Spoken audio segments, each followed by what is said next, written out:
दोस्तों, जीवन शैली और आहार में पौष्टिकता की कमी सेहत के लिए कई तरह से नुकसानदायक साबित हो सकती है। प्रजनन संबंधी दिक्कतें भी ऐसी ही एक समस्या है। यह महिला और पुरुष दोनों को हो सकती है। आंकड़ों के मुताबिक दुनिया भर में लाखों युगल इस गंभीर समस्या के शिकार हैं। एक अनुमान के मुताबिक 10 से 18% जोड़ों को प्रजनन संबंधी दिक्कतों का सामना करना पड़ सकता है या करना पड़ रहा है या फिर इस समस्या से जूझ रहे हैं। महिलाओं में बांझपन को ऐसे समझा जा सकता है, यानी यौन संबंधों के बाद भी स्वाभाविक रूप से गर्भ धारण करने में असमर्थता की समस्या होना। आज हम इस वीडियो में इसी समस्या को लेकर के, यानी महिलाओं में बांझपन की समस्या को लेकर के बात करेंगे और जानेंगे कि महिलाओं में बांझपन की ये जो समस्या है ये क्यों आज इतनी बढ़ती जा रही है, इसके कौन कौन से कारण हैं। तो आइए वीडियो को शुरू करते हैं। नमस्कार दोस्तों, मैं हूं डॉक्टर दिनेश शक्या और आप देख रहे हैं नमो योगा यूट्यूब चैनल। दोस्तों, नमो योगा यूट्यूब चैनल आपका बहुत बहुत स्वागत है और हमेशा की भांति मैं आपसे एक रिक्वेस्ट करूंगा कि अगर आपने अभी तक हमारे इस नमो योगा यूट्यूब चैनल को सब्सक्राइब नहीं किया है तो प्लीज़ सब्सक्राइब कर दीजिए और साथ में बने हुए बेल आइकन को भी प्रेस कर दीजिए। दोस्तों, आइए जानते हैं कि महिलाओं में आज का खास करके बांझपन की जो समस्या है ये क्यों अधिकता में बढ़ती जा रही है और दुनिया भर में लाखों लोग इस समस्या से पीड़ित हैं। तो उसके कौन कौन से कारण हैं और कैसे हम इस समस्या से बच सकते हैं। दोस्तों, स्वास्थ्य विशेषज्ञों के अनुसार महिलाओं में बांझपन की समस्या कई कारणों जैसे ओव्यूलेशन विकार या फिर फ़ैलोपियन जो ट्यूब होती है उसमें कोई नुकसान हो गया हो या फिर वो बंद हो गई हो या उसमें कोई क्षति हो गई हो, तो इसके कारण भी ऐसी समस्या हो सकती है। या फिर एंडोमेट्रियोसिस की प्रॉब्लम के कारण भी ऐसी समस्या हो सकती है। या फिर गर्भाशय ग्रीवा जो होती है उससे संबंधित कोई अगर दिक्कत है तब भी ऐसी समस्या का कारण बन सकता है। इन समस्याओं का निदान जितनी जल्दी कर लिया जाए, रोग का उपचार उतना ही आसान हो जाता है। अक्सर लोग समय पर इसका निदान नहीं कर पाते हैं जिसके कारण समस्या गंभीर रूप ले लेती है। तो आइए आज हम जाने के ऐसे कौन से लक्षण हैं जो महिलाओं को प्रजनन विकार का संकेत दे सकते हैं। दोस्तों, पीरियड का लंबे समय तक रहना या ज़्यादा दर्द के साथ होना यह भी एक बहुत बड़ी समस्या है। दोस्तों, कुछ महिलाओं को मासिक धर्म हल्के जबकि कुछ महिलाओं को लंबे समय तक और तेज़ दर्द के साथ हो सकते हैं।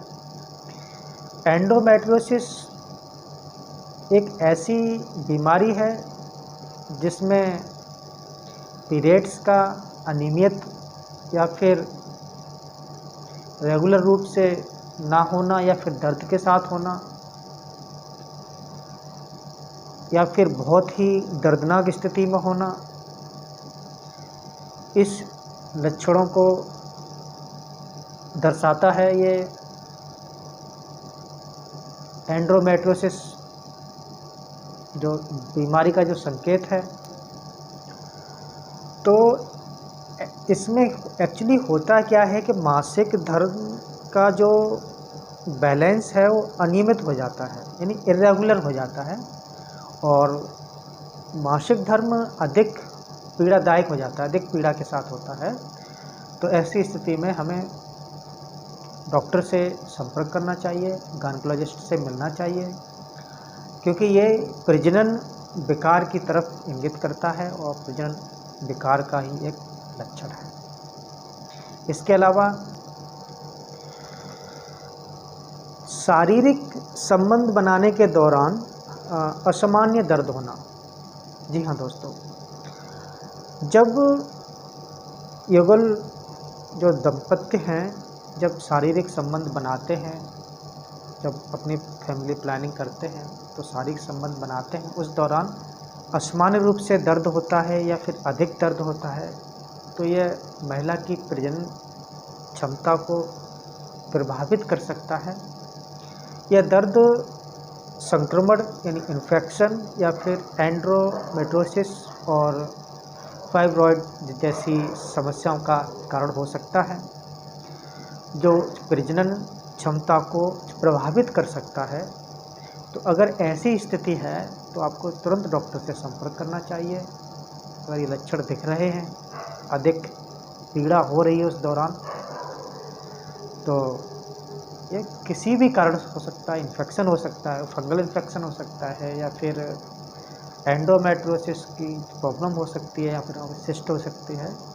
तो ऐसे अगर लक्षण दिखाई दें तो आप तुरंत गायनेकोलॉजिस्ट को दिखाएं, उनसे कंसल्ट करें और अपनी बीमारी के बारे में बताएं, क्योंकि यह भी एक बांझपन की ओर इंगित करती है समस्या। तो इसको बिल्कुल ना छुपाएं, तुरंत डॉक्टर से संपर्क करें। इसके अलावा मासिक धर्म के रक्त के रंग में बदलाव होना। जी हाँ दोस्तों, मासिक धर्म की शुरुआत में रक्त आमतौर पर चमकदार लाल रंग का होता है और अगले कुछ दिनों में काला हो सकता है। यदि आपके मासिक धर्म का रक्त सामान्य से लगातार हल्का है या फिर शुरुआती दिनों में ही बहुत गहरे रंग का है, तो यह असामान्य संकेत है। इस बारे में भी आपको डॉक्टर से संपर्क करना चाहिए, उनसे राय लेना चाहिए, इस बीमारी के बारे में बताना चाहिए कि यह भी एक तरह की बीमारी है। क्योंकि मासिक धर्म में किसी भी प्रकार की असामान्यता एक प्रजनन संबंधी समस्याओं की ओर इशारा हो सकती है। इसे नज़रअंदाज ना करें और तुरंत गायनेकोलॉजिस्ट से संपर्क करें, उनको इस बीमारी के बारे में बताएं।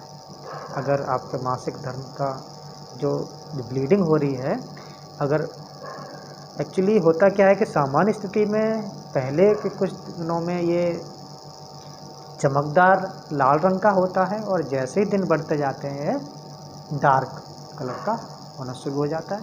लेकिन अगर आपको स्टार्टिंग में ही गहरे लाल रंग का अगर रक्त आता है मासिक धर्म के दौरान, तो यह भी एक समस्या है। तो आपको तुरंत डॉक्टर से संपर्क करना चाहिए।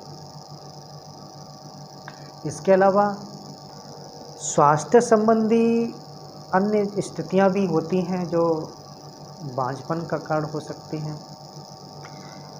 दोस्तों, स्वास्थ्य विशेषज्ञों के मुताबिक मोटापे से ग्रस्त महिलाओं को गर्भ धारण करने में दूसरी महिलाओं की तुलना में अधिक दिक्कत हो सकती है। इसके अलावा PCOS या फिर पहले से यानी समय से पहले रजोनिवृत्ति या फिर कैंसर या कैंसर के उपचार के कारण, अगर आपने किसी ने महिला ने कीमोथेरेपी ली या फिर अन्य थेरेपी ली है, कैंसर का उपचार कराया है, तो ऐसी दिक्कतें हो सकती हैं। और अंडाशय या फैलोपियन ट्यूब की उसमें क्षति भी हो सकती है, या फिर एंडोमेट्रोसिस जैसी चिकित्सीय स्थितियां भी प्रजनन को प्रभावित कर सकती हैं, या फिर हार्मोनल कोई डिसबैलेंस है, थायराइड जैसी प्रॉब्लम है, तो ऐसी स्थिति में भी ये बांझपन जैसी समस्याएं देखने को मिलती हैं। तो अगर कोई ऐसी स्थिति है तो आपको तुरंत डॉक्टर से संपर्क करना चाहिए और इस स्थिति के बारे में अपने डॉक्टर को बताना चाहिए। दोस्तों, डॉक्टर से कुछ ना छुपाएं, उसको अपनी सारी प्रॉब्लम्स के बारे में, सारी स्थितियों के बारे में सही से बताएं, जब भी आपकी बीमारी का निदान हो सकेगा और आप स्वस्थ जीवन जी सकते हैं।